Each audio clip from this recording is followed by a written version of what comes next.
during week 1 of the play-ins. That was, I need it. Yeah, Columbus State University, Southern New Hampshire University, and Cal Poly. Well, played Cal Poly. So, sounds kind of familiar. Yeah. Did we have a game last over 30 minutes? No. I think we had the fastest win time of anybody in the play-ins in either group, given the only teams that you're really comparing yourselves to are the 6 that played in the second stage of playoffs. But, yeah, I think we beat Columbus State sub-20. I think we beat Southern New Hampshire in like a 20-something minutes, low 20-somethings. And then Cal Poly just didn't show up to anything, period. I just remember being super frustrated that we actually went to the house for week 1 and not week 2. Literally the weeks after play-ins was my thoughts of, wow, why didn't we flip that? Yeah, we actually we've got other stuff in the outline to talk about that as well. So we'll get plenty of time on that. Do you remember Cal Poly, James?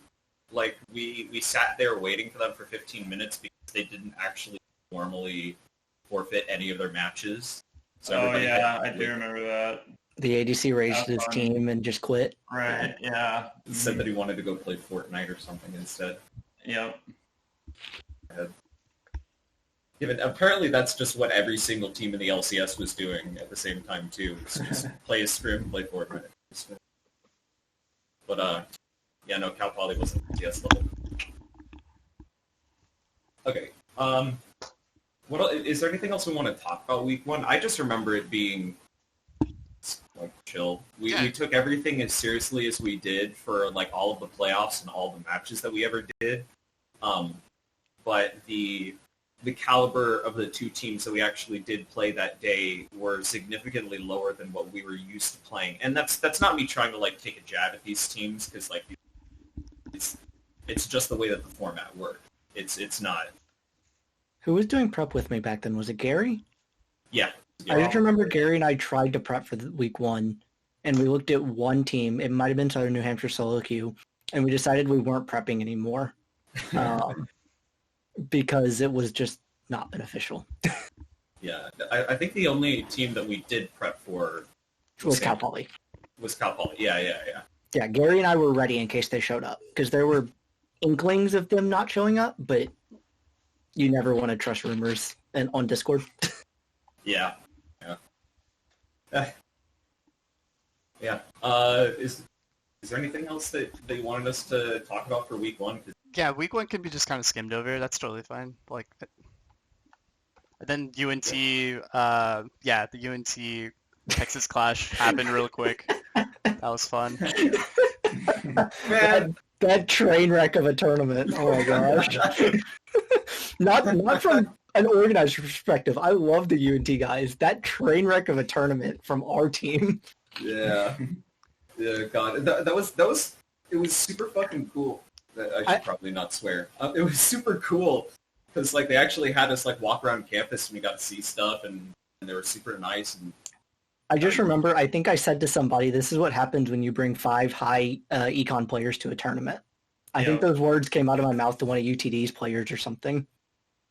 Yeah, I remember that. I also felt bad. This is random. I don't think any of the players realized this. My parents came to that event, and my dad thought it was going to be in Arlington, so he wore a UT shirt.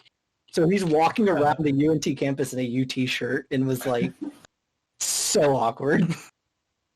Man, I remember getting into a really, really stupid fight with Andy. He was our second team's top laner at the time.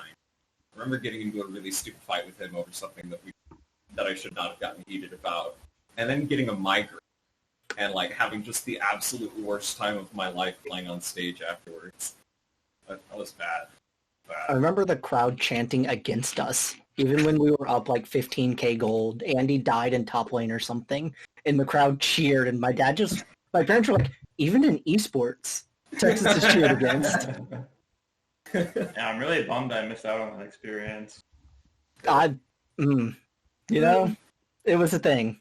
It was fun to play on stage, though. It was a fun event. It was probably a good stress reliever for a majority of the guys, except maybe David's migraine. But I think for the second team guys, Andy and Dennis and everyone else that showed up, it was just fun to go live somewhere. Yeah. Yeah, it's just always fun to like actually be there in person with these other teams too. Well, Like, and especially because we didn't play Land Sharks, right? So that was the first live event of the year for us. Yeah. Was Land Sharks closed at that time? Land Sharks was a tournament. They used to be a land center up in Waco that we would go to every now and then. They hosted like quarterly League of Legends tournaments, and we would sometimes meet other collegiate teams there and play against them. And Did we play in the fall with you, James? I don't think so. I just remember the last time we went, I walked out of the building thinking we were going to blow a winner's bracket lead, and Huang carried a game 3 like on his back. Yeah, that was before me. Yeah. Land Sharks. Land Sharks is. I miss that place, dude. I miss that place. But yeah, so like getting to meet all these other coordinators and getting to just like hang out with the other teams and shoot the breeze, that stuff's always great, especially in a competitive environment. I don't know, the banter is different when you're like in person. Everybody gets to smile and laugh. I think it was really fun banter because it was both the UTD's teams and then a mash of our team. So you had the guys that had been playing against UTD's B team all year, and then obviously the guys that just smashed UTD's A team like a month ago. And so there was this huge like back and forth between UTD. It was really unfortunate that, the finals ended up being UTD versus UTD, but yeah, I mean, they probably felt good about that, getting to beat like 2 of the actual people that crushed them a few weeks ago.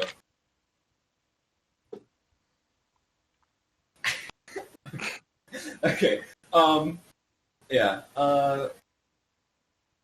Yeah. So then there's week 2. Week 2 of play-ins started out. It started out basically the same way as week 1 did. We played against Villanova University, and forgive me if I'm pronouncing this wrong, but Juniata. One of those. Juniata might be. I think. Let me look this up so that for the sake of the recording, I'm not wrong. And I was actually recording comms for like 2 or 3 hours, or was it like 2 hours of y'all playing that I was gonna sync up? Yeah, with. You probably got Villanova and Juanita. It's Juniata. Juniata. Yeah, I just barely remember everything leading up to SJSU. I remember the week leading up to week 2 was really calm. We felt super, I don't know, cocky might be the right word. Probably a little. Because literally I think it was only who was the last team we played, David? Was it SJSU? Yeah, the third team was Juniata. SJSU. Then Waterloo. And then Waterloo. Yeah, it was Waterloo. I knew Gary and I had literally blown, we'd spent like 5 minutes on SJSU just to give them a cursory glance because they were the 3rd strongest team once Cal Poly was out. And then we spent the rest of the week on Waterloo. Mm-hmm. I do remember the week of scrims leading up to that, though, was arguably our worst week of scrims, like the entire CLL season. It might have been our hardest week of scrims, too. It was definitely a hard week of scrims, but I think it was the least productive. Yeah, we got like 0-3 by, Short Hop's team, Western Ontario? Yeah, Western Ontario beat us up. We tried to play a lot of teams that had Waterloo knowledge, I remember. And we played ISU as well, I think, that week. I feel like our 2 scrims were an Illinois team and UO. Yeah, I just remember leaving scrims that week and going, what did we accomplish this week? Because we didn't take ISU seriously, and then I think got beat. And then Western just beat us. I mean, Western was such a strong team that year. And it was Western, I think, was the last scrim before week 2. And it was just why did we schedule that before this? Yeah. They were one of the only teams that was scrimming at that point because, who else was actually playing CLOL? Yeah, all the top teams were either taking a break or we didn't want to scrim them because it was either Waterloo, Columbia, Michigan State. Michigan State, and we didn't want to risk scrimming a team we could have bracketed against. Yeah. So when that week actually started, we played against Villanova University and Juniata College, which meant it like week 2 started almost the same as week 1, even though we weren't at the gaming house. And we got all the way into loading into the game against San Jose State University. And then 4 of our players, power goes out. We learned after the fact that a tree had... Okay, so actually, backing up a little bit, there was like a freak windstorm in Austin that day. Like, wind power of like 30 miles per hour, or like even gusts even higher than that. It was ridiculously windy. And with some ridiculous winds meant that a tree in West Campus fell and took down an entire power line. Like not just fell onto a power line and snapped a wire to, like took down the entire tower. Like the road had to be blocked off because it was a threat to people's safety at that point. And that had 2 effects. One was power was out, and 4 of our players could not play League of Legends because, well, not just the power was out for like literally their homes, but also there was no internet because the power to those stations had to cycle, and so none of us had internet when this was happening either. So we all had to like connect on a mobile data on our phones. So that's what I had to do. But also it meant that the traffic in West Campus was clogged up to all hell. And so the first thing that we tried to do was get in Austin's car. And Austin, do you want to tell this part? Yeah, I mean, I didn't realize that everybody's power was out. I think something that we have to maybe just like give even more context to is that a majority of the team and everyone a part of the team on the periphery lived in a similar area next to like UT campus, and that it was the majority of like where the power went out.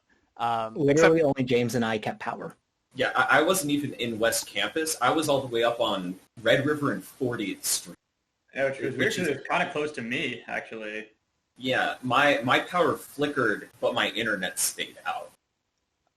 I didn't even realize that. I had no idea. Yeah, I lived right next to Paul, so I just was like, yeah, let me pick up Paul. I'll go outside and we're gonna go and just like, hopefully get to another place or go to the team house or Bose or whatever we want to call it. But my car was also dead for some reason. Battery dead. Terrible timing. Crazy timing. Yeah. So the moment that we realized that Austin's car was dead, I grabbed a duffel bag that literally had a set of peripherals in it because I was lucky enough to have an extra set, so I didn't have to pack anything. I just grabbed it and ran out to my car and drove into West Campus through all of that traffic. I don't actually remember driving to West Campus at all. We were waiting a really long time, it felt like. I was super worried. Dustin and Paul were just sitting outside, literally just standing around, like, talking about the Discord and what people were saying in the Discord. Yeah. And we should add the context that while this is happening, James is loaded into the game. Yeah, James, tell us. What happened? I'm trying to figure out what the team's doing, too. Did you check the And James Discord? is asking me, like, do I play? Do I quit? Do I talk to them? Like, we instant paused. And, unfortunately, and I really want to try and limit how much hate goes on SJSU for this, because they were within the rules for It wasn't this. their fault at all. They held us to the pause time. They couldn't reschedule, and it was just, like, the most bad luck of bad luck circumstances. I'm going to be a little bit shadier here. They did exactly what the rules allowed them do. They went a little bit further than the rules, and I think, didn't they wait the entire 30 minutes of the pause? No. No, they did. Yeah, I don't think no. So they did exactly. Yeah. They did exactly what was allowed in the rules, and you can't fault them for that because all of us agreed to those rules going into the season, and you can't like draw fault to them, and they don't deserve hate for playing by the rules because that's what everybody should do. But it hurt. It hurt a lot for us to go that far and for us to have like that much and to like just kind of and to just get, you know, not be given the extra mile hurts. And they didn't, again, they played by the rules. Can't fault them for that, but like the best that I can call it is like when an act of God just absolutely destroys our ability to play the game for an hour. You really wish that people would try and give you that hour back, but that didn't happen. And I remember thinking at the time, had I been thinking clearly at all, one of the things in the rules was tiebreaker scenarios were game length. And after the fact, James and I talked because James asked me during the pause, do I keep going? Do I just try and hold this game out? And I was like, no. They're not going to be there in time. So... Yeah. Pretty hard though. 1v5, even if you're trying to slow it down, you can buy maybe like, I don't know, like 30 seconds, not much time at all. Yeah. So by the time that we got to this point against SJSU, we knew that we were definitely slated to at least get the chance to go to California. Yeah, top 3 was guaranteed. Top 3 was guaranteed at this point. But SJSU actually had a better tiebreaker than Waterloo did, funnily enough. So if we were, but literally at the same time, I'm pretty sure, no. At MSU the previous week, I think, or either earlier in the day or the previous week, they had pulled off a super exciting upset over Columbia. And because they had already beaten NC State, they were basically slated to get first place out of that group at that point. Yeah, we were pretty much guaranteed for whoever finished third in our group faced Columbia.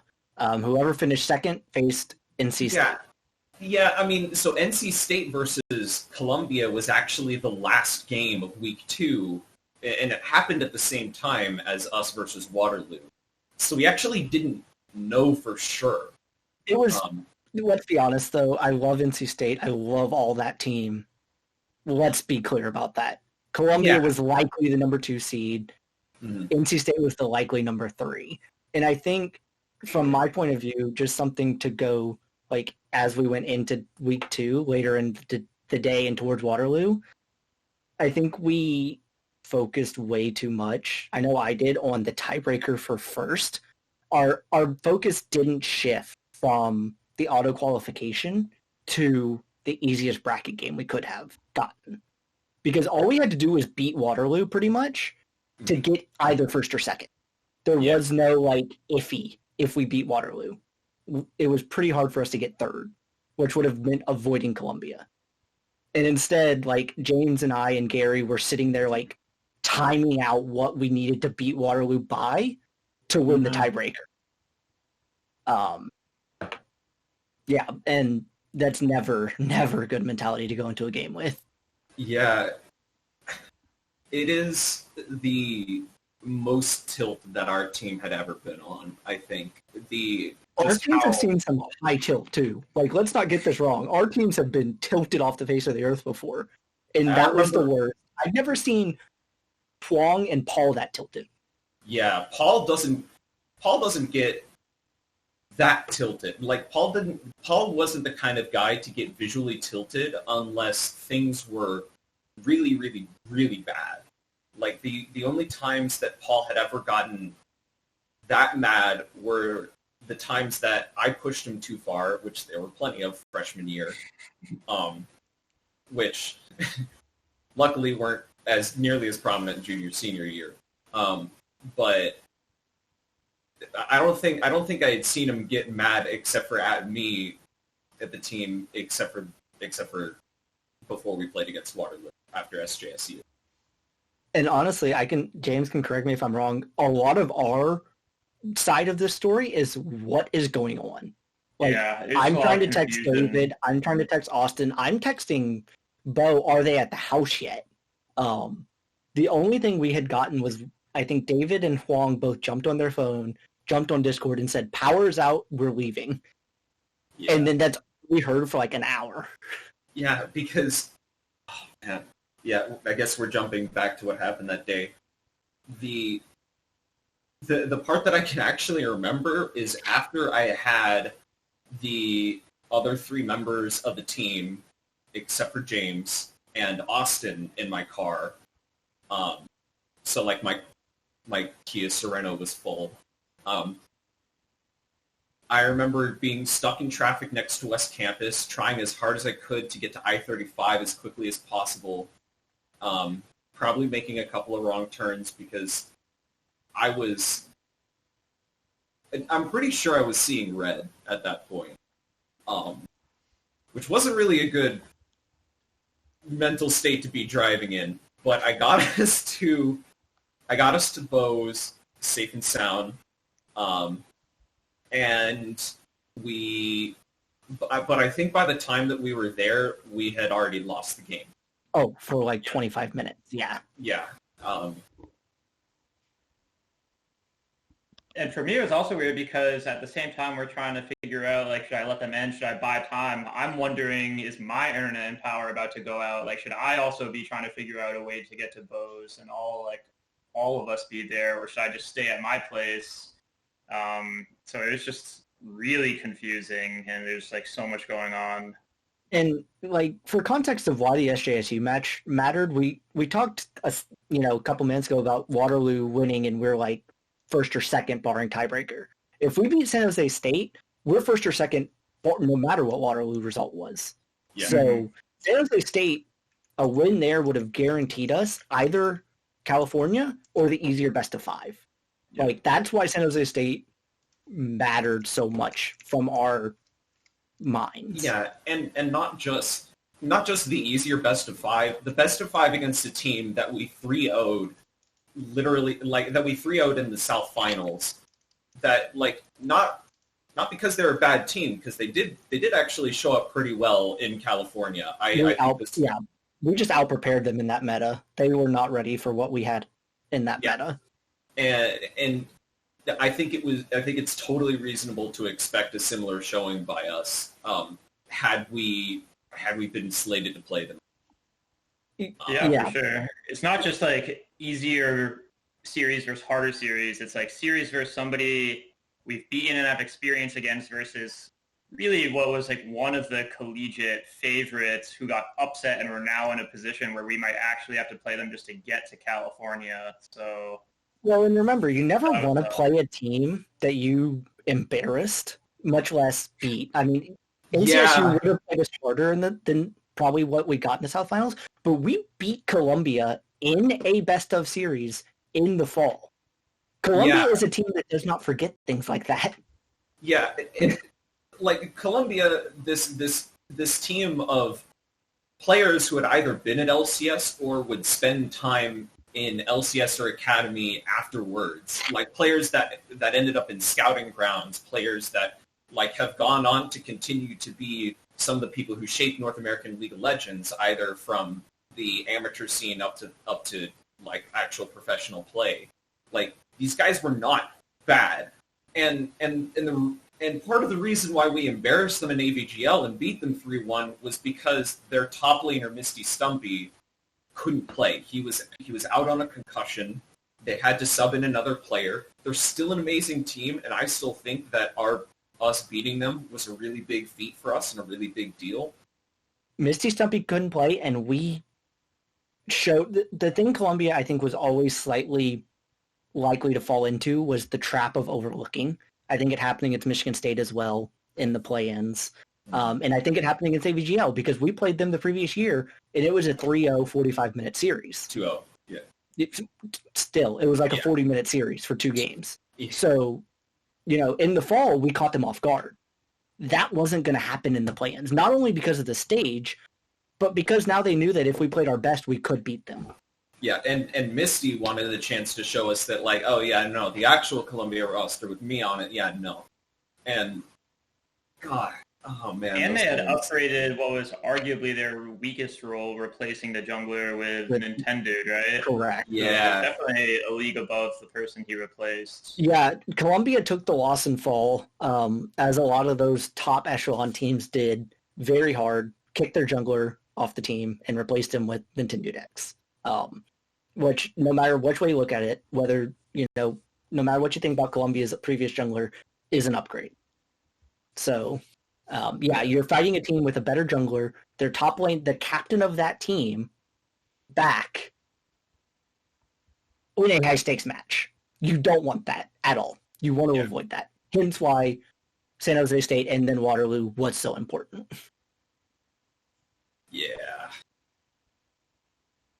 And also because we talked about Paul not getting tilted. I remember, if we're talking about if we want to kind of transition into the Columbia series Paul going, they're all challenger. I think he repeated they're all challenger 4 times in the best of 5. So if you know where the team mentality was at, that might be the closest I've seen certain members of the team to just broken after week 2. Like the emotional incarnate of Doom. It was like, oh my gosh, all this happened, and now Columbia's in our way. And we warmed up and that day with a game against NCSU. and it was bad. That was the worst warm up game. That was the worst game. I remember that now. that we had played. That messaged me after that game and said, "What happened?" Yeah. AK, you guys are down 8K gold and came back. And we were down 8K gold and then kind of came back and then still lost the game. To a team that 3 weeks before we had never been down. Yeah. And this is also one of the things with League is with its patch schedule, obviously the meta changes on a dime. And that's the unfortunate thing about the fact that we're talking about a Columbia series that happens 3-4 weeks after the South Finals, which is a meta shift. It was League. 2 patches afterwards. Right. So that is enough to shift a meta that really favored us in playoffs. I'm not even going to try and sugarcoat that. That was our best meta that we could have hoped for that playoff run. Yeah, the bot lane was stuck in this weird state where you couldn't hard counter bot lane unless you had really weird picks, and so anybody who was playing meta, you just couldn't straight up beat people. At best you were getting 50-50s, and our champ pool in the mid lane was amazing because so much off meta stuff was really good at the time, and that's what Dustin was amazing at. And top lane just didn't have enough to counter Misty's style. There's some metas you can get away with countering a split pusher because tanks are so strong or hard engage is so strong, and it wasn't one of those metas. We had nothing that could stop Misty. Yeah. I think it's fair to say that in our strongest games were when we dedicated most of our resources to the bot side of the map. For sure. And Huang just absorbed pressure, and this was not one of those metas. We couldn't just dedicate resources to the bot side of the map. We had to pick resources correctly. It could go to any lane, and that makes it honestly that's one of the hardest metas to play, and especially for a jungler. When we can set a game plan of bot's going to get ahead, correct me if I'm wrong, James, but that can set your path for the first 10-15 minutes. Sure, yeah. It definitely controls a lot of your early game decision making. Yeah. That series was rough. That series was rough. I don't think I've ever felt so broken after a series ended. Because I think that team was the tightest team that LG had in the sense of the 5 of us were really that was for the 3 years that I was on the team, that was definitely the the hardest that we always played for each other. Like that, there was like at no point during any of these series did we ever give up on each other. But that series broke us like hard. In the 5 years I had been with the team, this was the best prepared, best practiced, and best just skilled team we had in those 5 years. And I think one of the things that made Columbia so tough is at the time we thought it was the end for for 5 of us. Everyone but Dustin. We thought this was the end of the road for. Yeah. I mean, it was such a devastating series that like when Austin put up his camera, like, and I can't blame him for that. We were. I don't even think it was the kind of thing that you wanted to film at all. I mean, Austin, if you want to comment on that. I mean, just for that last clip, I didn't realize that there was going to be another huddle, and I also felt, as much as defeat as you guys kind of felt, and ended up putting up my camera, coming back to the house from my car, and just had to whip out my phone for that last second shot. Honestly, I think that huddle was so much more just a remember how we got here. There weren't words to say from that day. There was nothing anyone could say. Myself, any of the players, we knew. We knew. We had felt like such favorites in the group to at least get first or second. And we felt like that had slated us to have such a relatively easy run to get to California. So like that had been ripped away from us. We got beat by a team that we wanted to uphold our record against. We got beat in such devastating fashion, like where everything on the map was just falling apart. And like Columbia showed that they were like on the day a tier or two above us as a team, and it ripped our fucking souls apart. I remember seeing in Twitch chat during the series some of the guys from the Discord, and they're watching, and one of them said, I think the most poignant thing you can say about that entire series, and it was one of the best team fighting teams in Collegiate can't even get to a team fight. And that was that series in a nutshell. We never got to the point of our game where we're the strongest. And I think, going back on something you said, David, we kind of slated ourselves into that first or second. That was for only 2 weeks of the entire, I think, fall and spring semester. 2 weeks of the whole year, we allowed ourselves to not think of ourselves as underdogs. And I think it proved why that mentality through the rest of the year had been so effective for us. Because y'all can correct me if I'm wrong. I had the underdog mentality until play-ins. It wasn't until after we beat NCSU that I actually really started to believe that we could make California. Up until that point, it was kind of just like it was kind of still a dream, and like the kind of thing that you like want to chase, even if you can't get there. But once we were at the play-ins and we made it to week 2, and we were 5-0, it felt so real. I think, and talking about when did California feel real, and I think that's what's so hard is I think no one on the team would argue that California didn't feel literally a touch away at that 5-0 mark, especially because in the San Jose State draft, it was everything we predicted. We got exactly the comp we predicted we would get in that draft. We got everything except for like a single ban. Yeah, there should be that notice as well. Like going into the San Jose State game, we got everything we wanted. It would have likely been another one of our just slow and steady into a team fight, into something huge at 20 minutes. Like it was shaping up to be that style of a game. But your point, David, of when did California feel real? when we beat UT Dallas and A&M lost. That's when I started to imagine it. Because the only thing I thought stood in our way was either another fall flat against UTD or something going wrong against A&M. Yeah, I think for me it was after the GMU match because they were the only team we had actually dropped the game versus. Mm-hmm.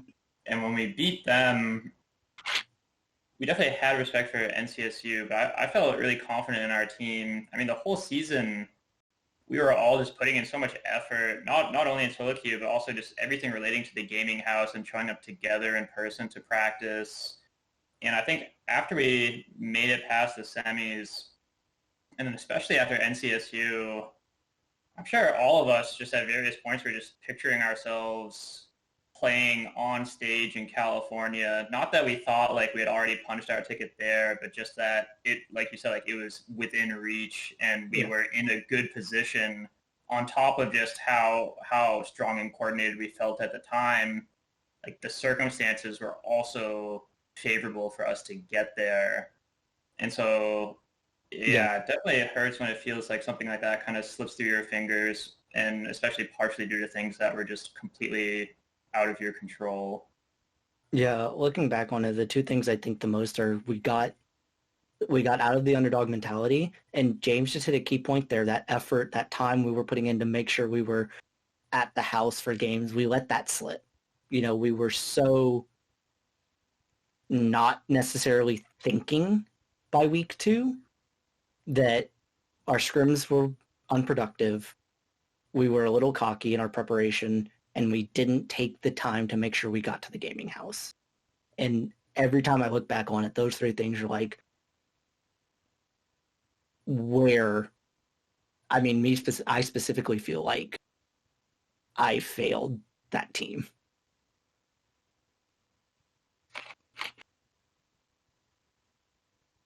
Oh, man. I had one thing to... I had one thing to... I don't think I told anyone, but I hear this, actually. I wasn't going with y'all to California, even if we made it. I was doing all the preparation to send it here in my place because I had to attend graduation. So that was, like, something I had been working on to the side as well, like, trying not to make sure y'all didn't get distracted. My parents had already bought plane tickets to go to and I think James, you had talked about needing to plan your flights so that you'd be back in, or not. We were talking with Riot. We were in conversation with Riot Seagull staff about how we could make it work, that we could fly people in almost last minute so that they could still attend graduation. Yeah. But I want to also touch on something James said with NCSU. Like, we respected them, obviously. We tried to take that tone with every team we played that year.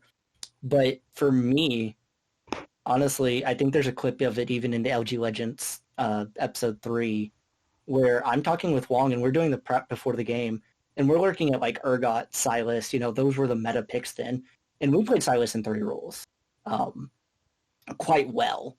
And we looked at their team, and I was asking Huang what Urgot looked like. And he said, great into Silas. And I said, great, they only play Silas top lane. Do we give them Silas? He said, yes. Every game, we give them Silas. Yeah, so Huang kind of ascended that series, I remember. I remember when he said that in prep, and I looked at it and realized he was right. I went, this isn't going to go well, like, for NC State. Yeah, I remember you, like, just telling me twice, like, no, this is what we're doing. And I was just like, hands off the rings, like, all right, coach, Well, in playoffs in so many years past, our planning had been what kicked us. We had the fatal flaw, and it finally felt like for the first time we had found the fatal flaw in someone else. So I probably went a little ham in NCSU, like making sure we stuck to the game plan.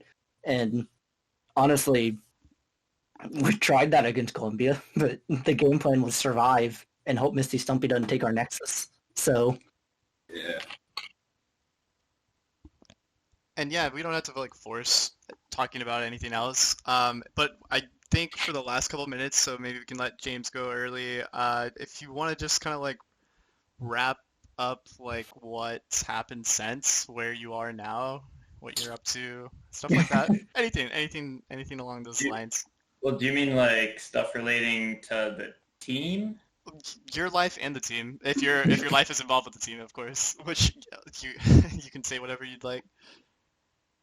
I'm not sure if there's a lot to say because, I mean, obviously I'm still playing on the team, but then, kind of last year things got all messed up with COVID and everything getting canceled.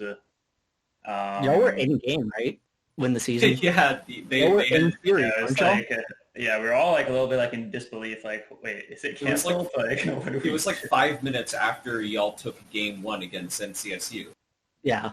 And then Riot canceled it in the middle of y'all's Yeah, series. it's like, Yeah, it oh, was- do we play the rest of the series? And I remember they were like, well, you can, but it's not going to mean anything. And we were like, oh, okay, I guess that's it for the season then. Yeah. Definitely, I mean, I don't know if it's particularly interesting for me to really talk about last year or even really this year. I mean, this year hasn't even really started yet. Yeah, I'm not sure. I mean, if there's something in specific you want me to talk about, I can. Be like you can mention just like your what year you are with the team, what you're up to like education wise at UT, and your aspirations in the future with the team or at UT, stuff like that. Because this is like remember this is like a final episode, like a wrap up The end of episode. LG There's Legends. you're probably not gonna get anything similar from any for a while. Let me think. I mean, yeah, if you could like, what is it? That one movie with the kids, huge dog, they knock a ball over the fence. What? Sandlot, like the Sandlot outros, just be like. I actually don't know what the outros are. I know it's Sandlot, but I can't remember what you're talking about. They like go through each kid and like get like a still frame. And they're like, this is what he did in the future. Yeah, that's what I was kind of Was ever thinking. like inspirational based on a true story movie at the end where they put the little paragraph up and go, this is what the person Right. did for the rest of their life. So instead of me actually typing that out, which I might end up doing with like Paul or other people, yeah, say something that's similar to that. Okay. Well, so this is, I'm in my 4th year of grad school at UT. The whole season with LG Legends was first year I came to UT. My first year at grad school, I didn't play for the team. I wasn't aware at all of like how big and involved the league scene even was at UT. And I mean, little did I know when I showed up to the gaming house for the first time, like for the first tryouts and met everybody, like what it was going to turn into. It turned into, the crazy year that we're talking about. And it was interesting because you guys had a lot of history and years playing together. And that was, my first year playing with everyone. And now I'm in my 4th year, finishing up my 4th year of grad school at UT. And as far as, like league and school and everything, league's always been kind of like a secondary hobby for me, but it's a hobby I'm obviously really committed in. And it's a hobby I spend most of my time on compared to anything outside of academics. But, going forward, because I'm in the PhD program, I have another 1.5 2 years at UT. And it's always hard to tell every year. I'm kind of not sure if I'm going to, or in what way I might be involved with the league team in the next year. And even coming into this year, it wasn't really my plan initially to be involved, but it kind of ended up that way. And, I think the team's definitely a lot different than it was 2 years ago. There are also a lot of things to be positive about and a lot of strengths that the team has. And I think, kind of like every year, anytime you play on a team, you want to see how far you can take it and where you can end up putting in a lot of time and effort. And that's going to be the same this year. unfortunately, last year with everything getting canceled, it was kind of just a dampener on the collegiate scene as a whole. I think partially because of that, this year a lot of teams are going to be back and fired up and, again, want to show what they have. Especially now also with all these new scholarship schools, there are a lot more just competitive programs in general. It kind of is a shift from the paradigm that had existed of just like a few big dogs at the top and then like everybody else tiers and tiers below them. It's not really clear if it's going to be like that this year. And I think it's really hard looking forward to know what to expect, which also makes it kind of exciting. So yeah, we're just going to keep pushing forward and see where we end up. And next year and 2 years, it's really hard to say. Historically, whenever I make a prediction about what I'm going to be doing in the next year, it's wrong. So I really don't know. I think I'm just going to stop making predictions and we'll just see what happens. I have a great story about James joining that I don't think anyone on the team except me and James know. Is I was interning when we threw up the application, and I get this email into my email, and it's like, I'm a grad student in aerospace engineering, but I played league for Georgia Tech, and I want to try out. Like, all right, what can you commit to the team? Like 10, 15-ish hours a week. It's like, all right, we'll see how this goes. Gets to try out, smashes every other jungler at the tryout. So that 10 to 15 hours, can we up that? Because you're on the team, so. But it was just random. Most people messaged me through Facebook or League or even Discord. I think 2 people ever emailed me from a tryout. And I was like, you're older than me. What? I'm supposed to be the old guy of the team here. Hello? I think, is that all the stuff you need from James, Austin? Yeah, James, you're totally fine to peace out. And then I think Vic and David are going to do the similar thing that what you just did right now. All right, sweet. Thanks for stopping by, James. Good to talk to you. Yeah, thanks, good to see boys. you again. Since we didn't get our fun gathering in March like we were supposed to because of COVID. Yeah, Rip. very unlucky. Yeah, how's that done? I'm sure you're going to talk about that, right? Oh yeah, we're in a house, my new office. Or I'd say new. We've been in here like 7 months now, but yeah. New when you're thinking about it once you've been there for a very long time. Right. Yeah. Right. New when no one's seen me in 2 years. Yeah. Yeah. Well, no, yeah. It was nice to see you guys again and be on camera. Yeah. All right, boys. Have a good Friday. I'll later Good one. then. You too. Peace. Peace out. I'll be right back because I need to grab something. Good. I'll drink Dr. Pepper since the film's not running then. What? Are you not allowed? No, I'm trying to drink water when we're actually filming and keep my voice somewhat.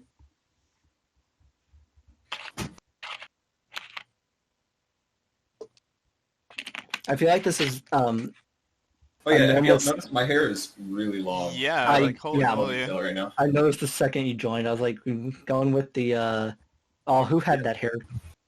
I think James did too, right? He had super long Yeah. hair. It's kind of wet right now, but yeah, Wow. there's a whole lot of it back here. That's crazy. I like the dichotomy, like the normal. I went through the effort to go find my jersey and put it on. David's in a t-shirt that I think I don't even use except for work shirts nowadays, and James is in his reformed sweater. I That had feels to, about right. I had to throw on my hoodie after noticing everybody had something else on. Yeah, I threw on my jersey. I was like, Yeah, All right. I debated between putting on the jersey and just putting on this shirt. I felt like this was a little more appropriate for the. I don't know. It would have hurt too much if I was wearing the jersey. I haven't put this one up yet.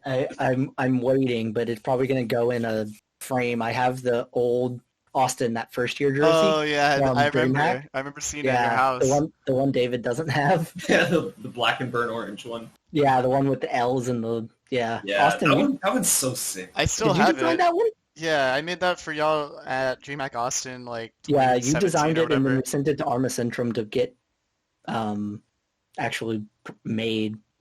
Yeah, even Bo has one. I remember him like. Yeah, we got like everyone that came to DreamHack as part of the the group, and then I wasn't allowed to wear it. DreamHack making me dress like a coach. Oh, I didn't even realize.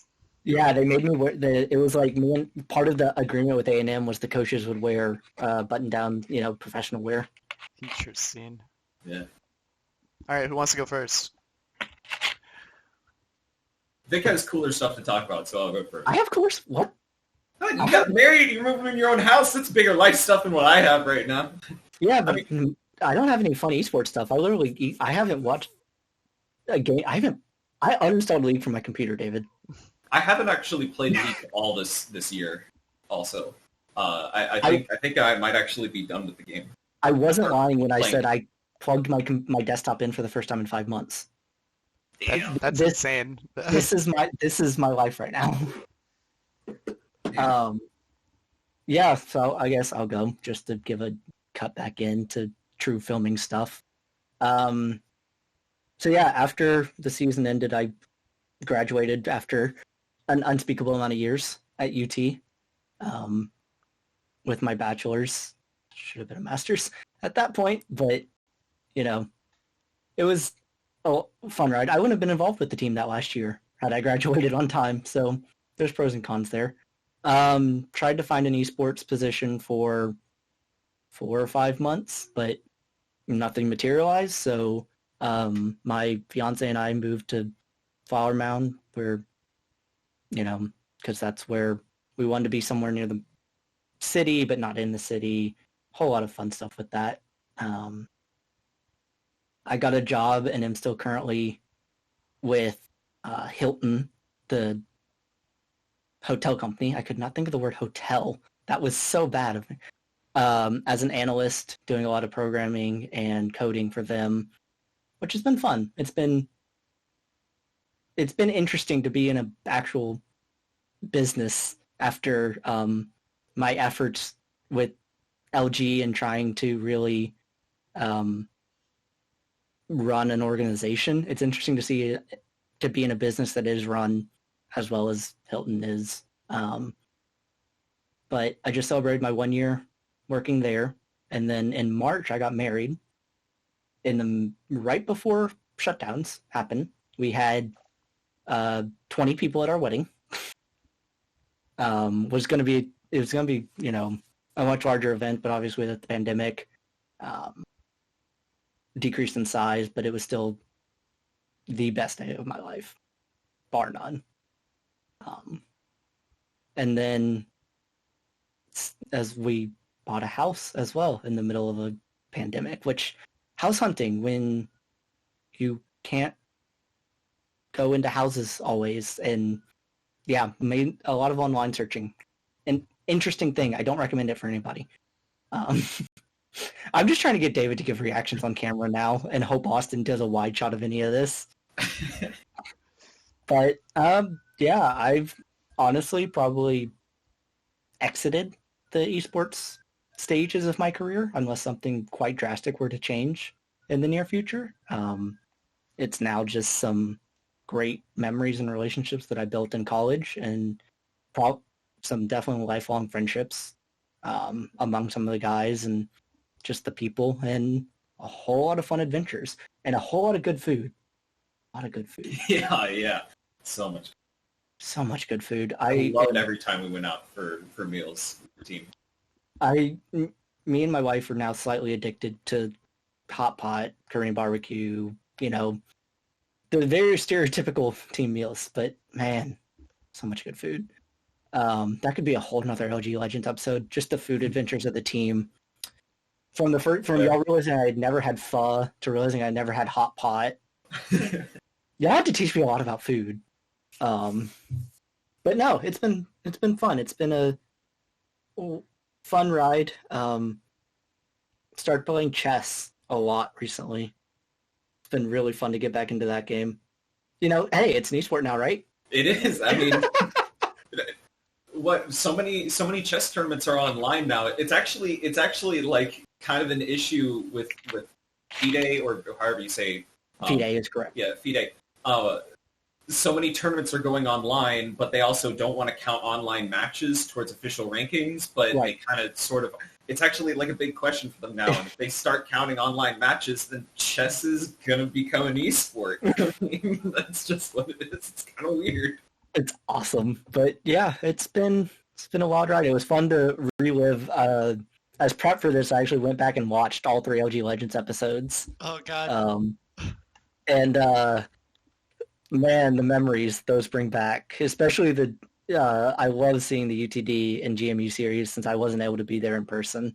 The how we won that GMU. The GMU should have been what every other year was for us, and it was coach gone, support gone, against the team we'd already beaten. It was ripe to be another semifinals exit for us. How we pulled that series out, especially after the way Game 1 went, I will never understand, but I'm so happy we did. James isn't in this call anymore, but I attribute our mental fortitude even through those hardships to him, and the wisdom and maturity of just a few extra years being on this planet that he kept us in that series through hell and high water, even though that first game was a devastating loss for a Game 1 at the best of 5. Yeah, he's not in this call, so I completely can say this. Is if anyone asks me what the difference is in what happened freshman year, what happened, y'all's junior year, and what happened senior year, it's the jungler. Literally, 3 of the 4 people on the team were the same from freshman year.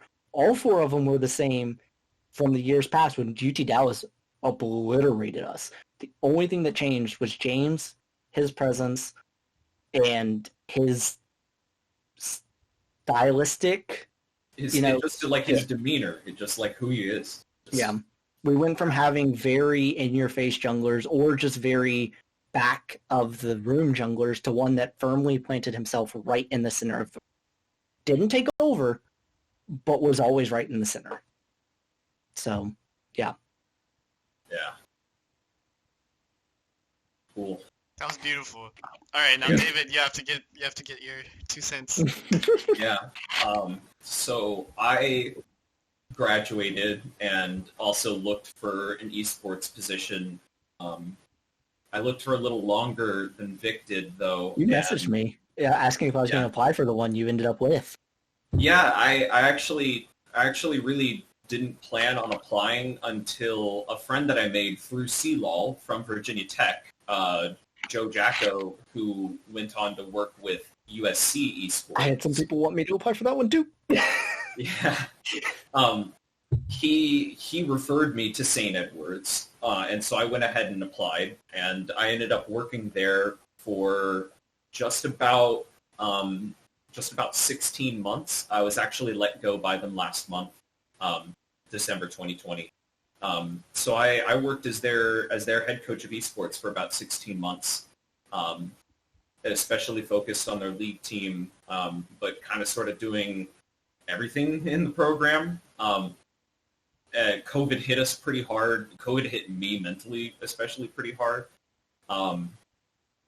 But so I don't regret my time at St. Edward's, but I do wish that I could have done more. But yeah, but going back to after that season was over, right after we exited that tournament, I think I didn't touch League for a couple of weeks, and came back and decided that I wanted to actually finish a season Challenger, because the season before I exited Challenger like in the 48 hours before the season was over.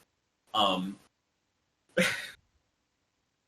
man, that hurt a lot. It didn't hurt as much as SJSU and Columbia did, but it hurt. But at the end of season 10, I was finally able to get this guy. Hey. Which, nice. I don't know if the word's backwards on y'all's screen, but I finally finished the season Challenger, and I got myself the jacket, and so it's like a life goal accomplished for me, and I am so ridiculously happy that Twitch was able to carry me at the end of the season.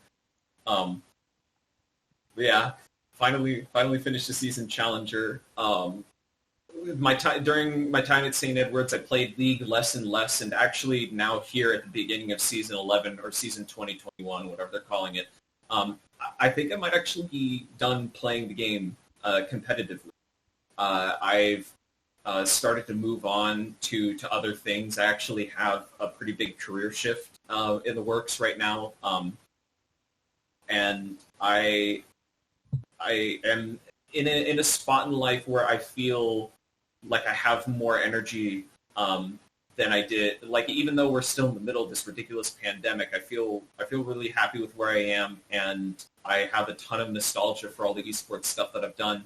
Even though technically I'm not quite done, as of this moment, I am a new Risings analyst. So I do their reviews and I tell them when they're being pissers. Do you see my point of view a lot more now?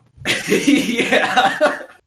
I gotta yell at them when they're being pissers, and those guys are great. Actually, funnily enough, I brought this up earlier. Kyle is the AD carry for that team, Short Hop.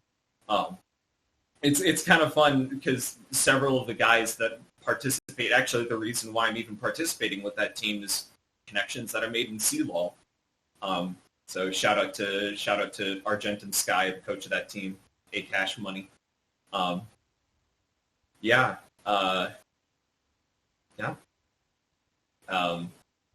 Here in Round Rock, basically Austin, Texas, but pretty far drive.